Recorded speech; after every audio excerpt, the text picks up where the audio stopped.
Let me tell you where many first moms get blindsided. It's not always the labor itself. It's the moment right before everything starts moving fast. When you realize there were 10 little things nobody told you to handle ahead of time. And now your brain is too overwhelmed to deal with any of them. I have seen this happen over and over. A woman can be organized and completely on top of her life. She has a nursery mostly done, the baby clothes washed, the bag kind of packed, and the app on her phone telling her what fruit the baby is this week. She feels like she is doing well. Then labor starts, or her water breaks, or she gets told it is time to come in. And suddenly, the tiny detail starts popping up all at once. So, in the next few minutes, I'm walking you through 10 things to do before labor starts. Not because I want to make you anxious, but because I want you to have a softer landing. I want you to feel steady, prepared, and less rattled when things get real. The first thing is to choose your baby's pediatrician before birth. Please don't leave this to the last minute. Once your baby's born, the hospital is going to ask you who your baby will be seeing after discharge. That is not the moment you want to be half awake in a hospital bed, trying to remember which office your friend recommended 3 months ago. Pick the pediatrician now. Make sure they take your insurance. Find out how soon they see newborns after discharge. Save the office number in your phone. This is one of the simple things that takes pressure off later. The second thing is to know exactly how you're getting to the hospital. And I mean exactly, not just, we'll figure it out. No, which entrance is open after hours? Where do you park? Who is driving? Who is your backup if the main person is not available right away? Because labor has a funny way of showing up when people are in traffic, asleep, showering, or acting like there's still time when there is very clearly not. You want the transportation plan to be boring. Boring is good. The third thing is to pack for postpartum, not just for labor. This is where a lot of moms accidentally pack for the version of birth they imagined, instead of the recovery they're actually going to have. Pack for the after. Loose clothes, toiletries, lip balm, a long phone charger, comfortable underwear, slippers, a going home outfit that does not assume your body snaps right back the second the baby comes out, because that's not how this works. And if there's any chance of a C section, be even more thoughtful. You don't want clothing rubbing across the incision while you're trying to get in and out of a car for the first time. That kind of discomfort can make everything feel harder. The fourth thing is to talk with your support person before the pressure is on. This is a big one. Don't assume they know what you need just because they love you. Love and preparedness are not always the same thing. Tell them what helps you. Do you want them to handle family updates? Do you want them to protect the room so you can rest? Do you want them to help you remember questions? Do you want them to speak up when you are too tired to think clearly? These conversations are much easier before the labor than during labor when everybody's tired and emotions are high. The fifth thing is to set up your recovery space at home.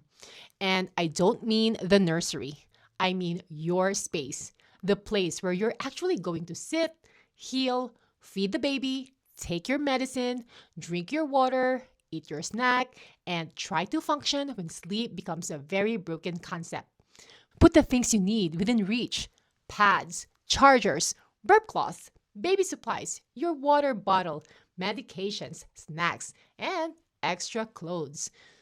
Set that space up for the tired version of you, the sore version of you, the version of you that is holding a baby and really does not feel like getting up 10 times for basic things. And honestly, this is where many moms starts realizing postpartum is not just about birth. It is about the recovery after the birth. So, if you are scheduled for a C section or will end up having one, you don't want to guess your way through recovery. Strong Start gives you a clear weekly plan, simple recovery tools, and personal support when questions come up at home. It doesn't replace your provider's care, by the way. It gives you structure between appointments when most of the healing is actually happening. I only accept 5 moms per cohort, so the support stays personal. You want guidance with clarity, healing with certainty. The sixth thing is to get your postpartum supplies before labor starts. Not a giant pile of trendy stuff. Just the basics that make recovery easier. Pads, comfortable underwear, easy meals, stool softener if your provider recommends it, pain relief options approved by your provider, a good water bottle, and simple baby items you know you will actually use right away. A lot of moms prepare beautifully for birth and almost not all for recovery. And then they get home and realize postpartum is a full body experience. That is not the time to be sending somebody on an emergency target run while you are exhausted and sore. The seventh thing is to handle your work paperwork early. If you are working, this one matters. Maternity leave forms, HR contact information, disability paperwork, benefits questions, and any handoff you need to make at work. All of that needs to be handled before life gets chaotic. Postpartum is not the time to be digging through your inbox, trying to remember which form still needs a signature.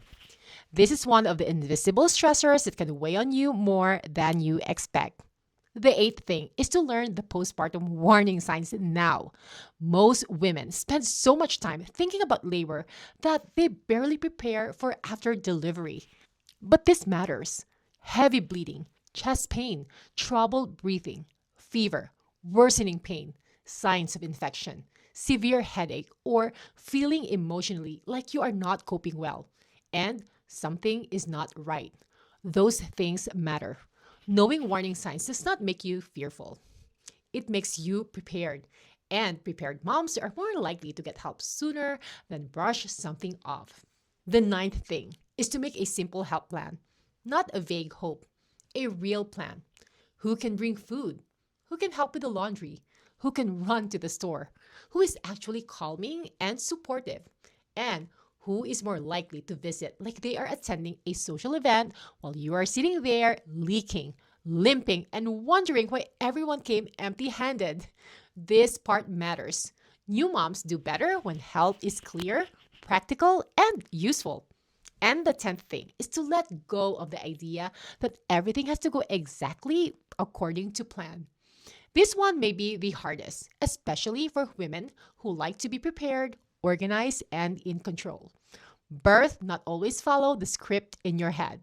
Labor can be long. Inductions happen. C-sections happen. Recovery can feel very different from what you pictured. But flexibility is not failure. Being thrown off by how hard postpartum can feel is not a failure. Real motherhood does not always look like the polished version people imagine before the baby arrives. And this is why I care so much about preparation, because the more realistic your expectations are, the less blindsided you will feel. And again, for the mom who knows she wants a more personal layer of support, especially around C-section recovery, the Strong Start C-section healing experience is there for that. I only take 5 moms per cohort because I want to keep it personal and hands-on, not diluted. You want guidance with clarity, healing with certainty. More information in the description. And if this video is helping you think about labor and postpartum in a more grounded way, go ahead and like this video, subscribe, and share it with another first-time mom who needs this kind of honest preparation. A lot of women are walking into birth prepared for the baby, but not prepared for what happens to them. And that gap matters. I'm Cherry, and I will see you in the next one.